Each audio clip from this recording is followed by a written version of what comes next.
शेतकरी मित्रांनो नमस्ते, मी तुमचा कृषी मित्र ओंकार। तर मित्रांनो, या ठिकाणी अतुल सातकर यांच्या कलिंगड प्लॉटमध्ये आपण आलेलो आहोत।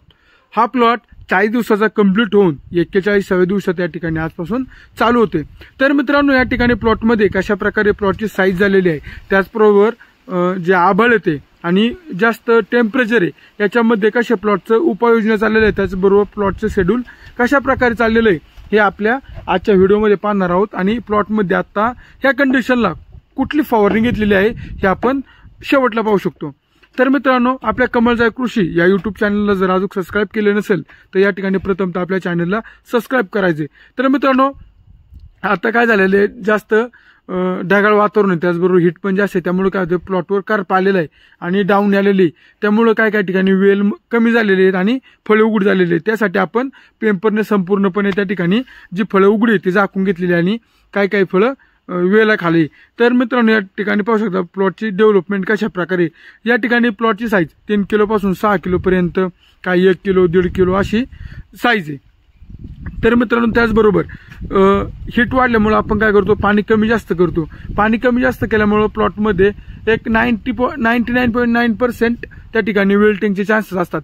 तर मित्रांनो, त्या ठिकाणी पाणी आपण जास्त वेळ पण नाही, जास्त कमी नाही, या वेळात आपण पाणी दिलं पाहिजे। ज्यावेळेस आपण पाणी देत असेल त्यावेळेस आपण बुरशीनाशकचा जो वापर आहे तो साध्यापासून तर बारीकडे त्या ठिकाणी आपण वापर केला पाहिजे। त्याचबरोबर कॅल्शियम नायट्रेट बोरॉनचा कंटिन्यू स्प्रे ठेवला पाहिजे। त्याचबरोबर आणखी महत्त्वाचं सांगायचं म्हटलं तर आपल्याला वाटलं प्लॉटमध्ये बोरॉनची कमतरता आहे आणि पाण्याशी ओढून धरतात आणि पाण्याची वाटे होतात। तर मित्रांनो, त्या ठिकाणी ज्यावेळेस ऊन जास्त राहतं, उष्णता असल्यामुळे त्या ठिकाणून पाण्याचं बाष्पीभवन होतं, त्यामुळं त्या ठिकाणी आपण सिलिकॉनची फवारणी घेणं अत्यंत गरजेचं आहे। त्याबरोबर सिलिकॉन पाण्यातून सोडलं तरी त्या ठिकाणी एक उत्तम रिझल्ट येतो। त्याचबरोबर जी बुरी कार्पाय डाऊन त्यासाठी आपण जी फवारणी घेतोय, या फवारणीत आपण इंडेक्स आणि सटलेक्स त्या ठिकाणी आपण फवारणी घेतलेली आहे। त्याच्याबरोबर आर्थोसिलिसिक ऍसिड काजू 40 ml याप्रमाणे याची फवारणी घेतली, त्याच्याबरोबर एक सिलिकॉन बेस स्टिकर घेतलेला आहे। त्याचबरोबर पाण्यातून 042 आणि आपटेक पाण्यातून सोडलेलं आहे। त्यानंतर 15-30-15च्या ग्रेडचा वापर केलेला आहे।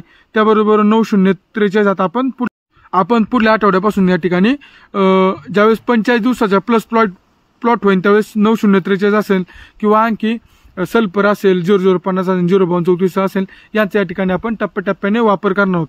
तर मित्रांनो, कलिंगड पिकाविषयी माहिती तुम्हाला कशी वाटली मला कमेंट बॉक्समध्ये नक्की सांगा आणि आपल्या कमळजाय कृषी उद्योगला एकदा आवश्यक भेट द्या। तर माझा नंबर आहे 9552 45 37 31। धन्यवाद।